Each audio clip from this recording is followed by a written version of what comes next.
قرآن عظیم میں یہ ایک ہی صورت ہے جو ایک عظیم عورت کے نام پر آئی ہے، وہ سیدہ بی بی مریم رضی اللہ تعالیٰ عنہا ہیں۔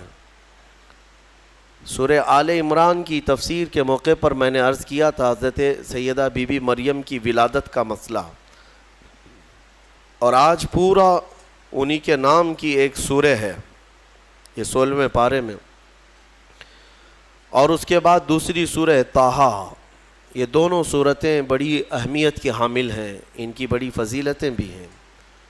خاص طور پر سورہ مریم کی تلاوت کے لیے ہمارے بعض بزرگوں نے عورتوں کو تاکیداً کہا ہے، اچھے رشتے کے لیے، صالح رشتے کے لیے جوان لڑکیاں سورہ مریم کی تلاوت کیا کریں، اللہ اس کی برکت سے نیک رشتے عطا کرے گا۔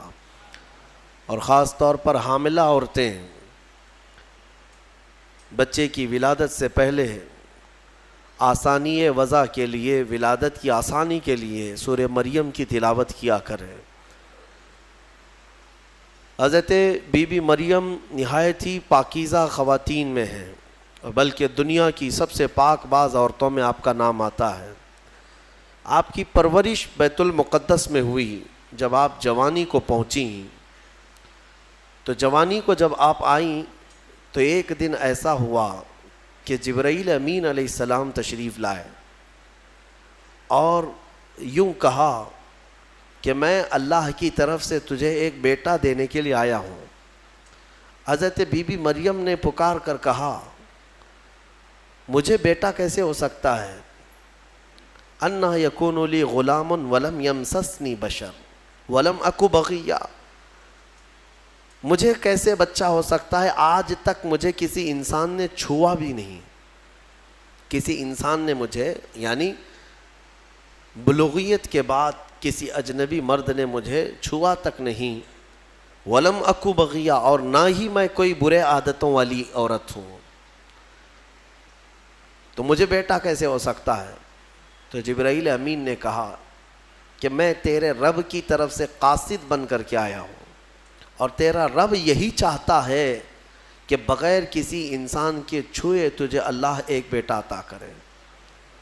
قال کذالک قال ربک هو علی ہین، اور حضرت جبرائیل نے کہا کہ مریم، یہ تمہارے رب کے لیے کوئی مشکل مسئلہ نہیں ہے، جو رب تعالیٰ بغیر ماں اور بغیر باپ کے آدم کو پیدا کر سکتا ہو، وہ صرف بغیر باپ کے ایک عیسیٰ کو کیوں نہیں پیدا کر سکتا؟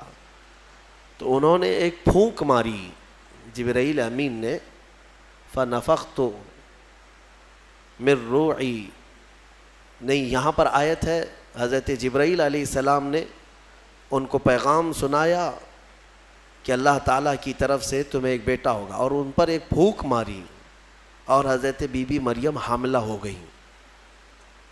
اسی لیے عیسیٰ علیہ السلام کا ایک لقب ہے، ان کو روح اللہ کہا جاتا ہے۔ روح اللہ کہا جاتا ہے کیوں؟ اللہ کی روح نہیں، یہ اللہ تبارک و تعالیٰ کے امر سے، حکم سے، صرف پھونک سے آپ پیدا ہوئے، صرف ایک پھونک سے۔ بی بی مریم جب حاملہ ہو گئیں، اب وہ گھبرانے لگیں۔ یہ تو پتہ ہے جب حضرت بی بی مریم کو معلوم ہے، ان کے رب کو معلوم ہے، لیکن دنیا کیا کہے گی؟ کیا لوگ ایسے ہی مان لیں گے؟ لیکن سارے لوگ حضرت بی بی مریم کی طہارت کو تو مانتے تھے، ان کی پاکیزگی کا سب لوگ اقرار کرتے تھے، لیکن جب آپ حاملہ ہو گئیں تو پھر اللہ تبارک و تعالیٰ کا حکم ہوا آپ کو کہ آپ آبادی سے یہ نکل جائیں، یہاں سے دور نکل جائیں، اور کھجوروں کا ایک باغیچہ ہے، اس میں وہ چلی گئیں جب ولادت کا وقت قریب آیا، اور اللہ تبارک و تعالیٰ نے انہیں وہاں جانے کا حکم دیا۔ اب وہاں جب وہ پہنچیں تو درد کی شدت تھی آپ کو بھی، اور حضرت بی بی مریم نے درد زہم میں جو الفاظ کہے وہ بھی قرآن میں آیا، فناداها من تحتها اللہ تحزنی قد جعل ربکی تحتکی سریا، وہ پکارنے لگیں اور یہ کہتی تھی یا لیتنی مت قبل ھذا وکنت نسیا منسیا، اے کاش میں اس سے پہلے مر گئی ہوتی۔ یہ درد جو ہوتا ہے نا بچے کی ولادت سے پہلے، یہ بہت شدید ہوتا ہے، اور عورتوں کو اسی کا اجر بھی دیا جاتا ہے۔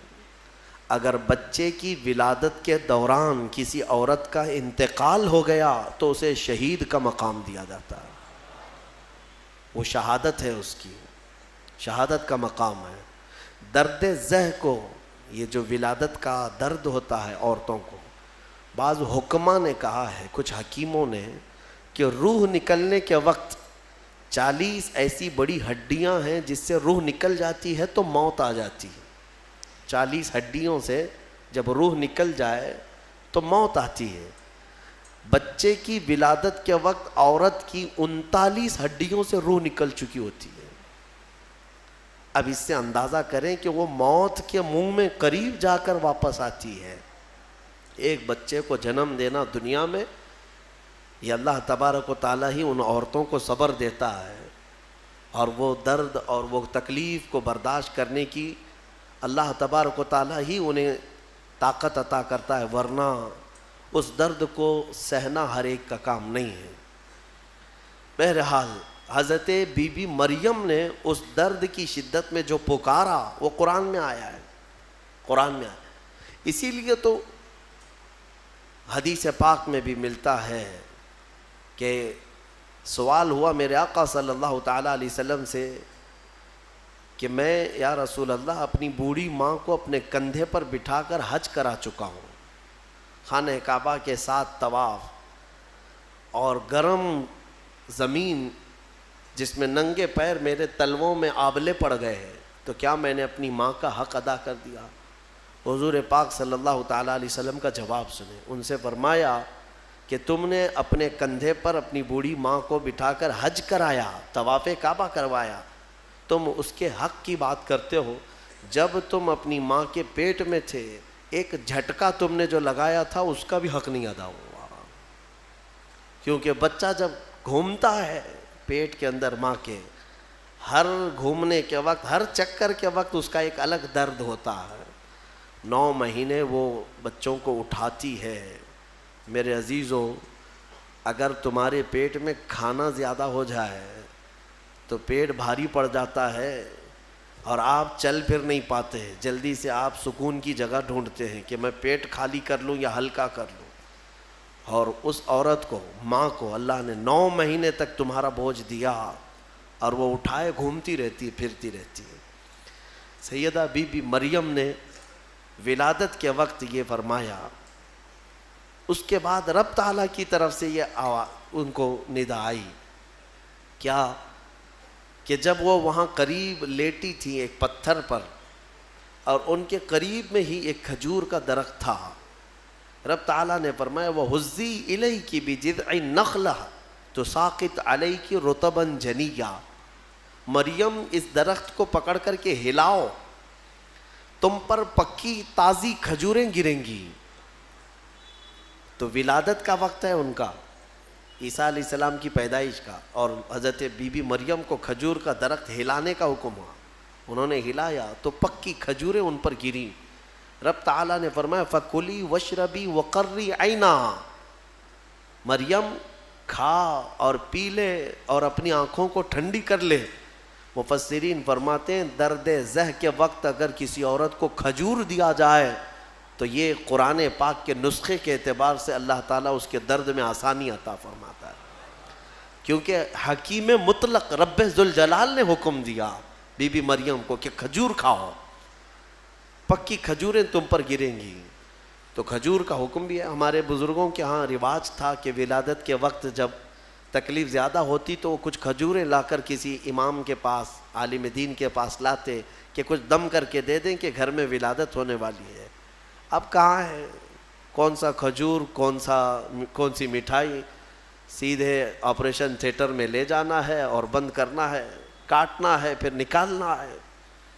خیر، اللہ تبارک و تعالی آج بھی جو لوگ اسلام پر چلنا چاہتے ہیں ان کے لیے آسانیاں عطا فرماتا ہے۔ یقیناً تھوڑی ہی دیر کے بعد حضرت عیسیٰ علیہ السلام کی ولادت ہوئی.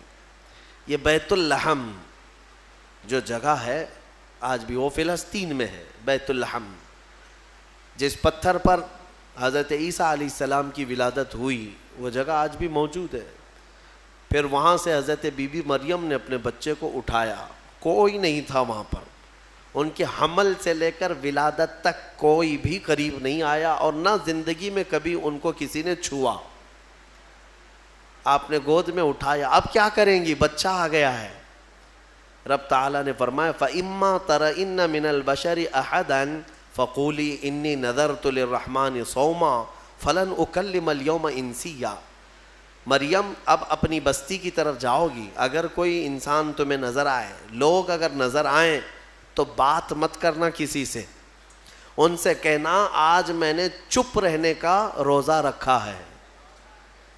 ہاں اس شریعت میں ہوا کرتا تھا چپ کا روزہ, خاموشی کا روزہ, کہ دن بھر خاموش رہنے کا بھی روزہ ہوا کرتا تھا. اب یہ بھی کیسے بتائیں گی؟ وہ اشارے سے. اس زمانے میں ہوتا تھا جب کوئی خاموشی کا روزہ رکھتا تو وہ اشاروں سے بات کرتا, سامنے والا سمجھ جاتا آج اس کا خاموشی کا روزہ ہے. کاش یہ روزہ اور بھی ہمارے ساتھ ہوا کرتا. لیکن اس شریعت میں ہمارے ہاں چپ کا روزہ نہیں ہے, خاموشی کا روزہ نہیں ہے. میں تو یہ سوچتا ہوں کم سے کم عورتوں کے لیے تو ہو جاتا. خاموشی کا روزہ بڑا ثواب ہے. وہ بہت بڑی غلطیوں سے, گناہوں سے بچ جاتی. آپ کو اندازہ نہیں ہے, میرے آقا صلی اللہ علیہ وسلم نے زبان کو یوں 2 انگلیوں سے پکڑ کر کے فرمایا تھا, پکڑ کر کے, تمہارے 2 جبڑوں کے بیچ میں گوشت کا ایک ٹکڑا ہے. حضور نے فرمایا کہ یہ انسان کو جنت میں بھی لے جاتا ہے اور دوزخ میں بھی لے جاتا ہے. ہاں, اور پھر ایک حدیث پاک ہے, حضور فرماتے ہیں 2 جبڑوں کے بیچ میں ایک گوشت کا ٹکڑا زبان, 2 رانوں کے بیچ میں ایک گوشت کا ٹکڑا شرمگاہ. جس نے ان 2 چیزوں کی حفاظت کی ذمہ داری لے لی, میرے آقا فرماتے میں اسے جنت میں لے جانے کی ضمانت دیتا ہوں. جنت میں لے جانے کی ضمانت دیتا ہوں. یہ 2 چیزوں کی اگر کوئی حفاظت کر لیا.